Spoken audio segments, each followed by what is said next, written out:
1980ల మధ్య హైదరాబాదులోని మొయినాబాద్ వద్ద ఉన్న ఓ పాత రైల్వే స్టేషన్. రోజూ వేలమంది ప్రయాణికులు అక్కడ్నుంచి రాకపోకలాడుతుండేవారు.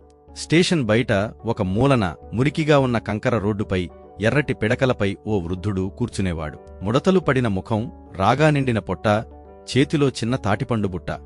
అతని పేరు హరిదాసు. విషాదంగా ఉండే అతని ముఖం చూసి ఎవ్వరూ అతనిని అడగడానికి ముందుకురారు.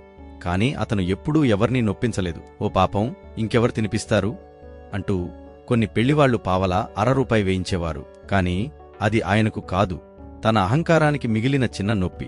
హరిదాసు ఒకప్పుడు నాటి నిజాం ప్రభుత్వంలో ఖాజా చెరువు వద్ద ఏకైక జూనియర్ కాంట్రాక్టర్. మధ్యతరగతి కుటుంబం, పిల్లలు, భార్య, ఇంటి అద్దె అన్నీ నిబిడిగా నడిపేవాడు. ఒకరోజు ప్రభుత్వంలో ఏకంగా నిబంధనలు మారి హరిదాసుకు వచ్చే కాంట్రాక్టులన్నీ నిలిచిపోయాయి. అప్పులు, వ్యాపారంలో నష్టాలు, కొడుకుల పెళ్లిళ్లు, భార్య అనారోగ్యం అన్నీ కలిసి అతన్ని నాశనానికి నెట్టాయి. 1 ఏడాది సమయంలోనే అతని ఊహలకు అతీతంగా అన్నీ కోల్పోయాడు. ఇల్లు పోయింది, ఆస్తులు పోయాయి.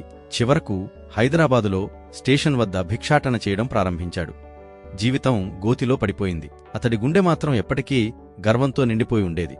కాని ఆ గర్వం ఆకలి మీద గెలవలేకపోయింది. పార్ట్ 2 కోసం సబ్స్క్రైబ్ చేయండి.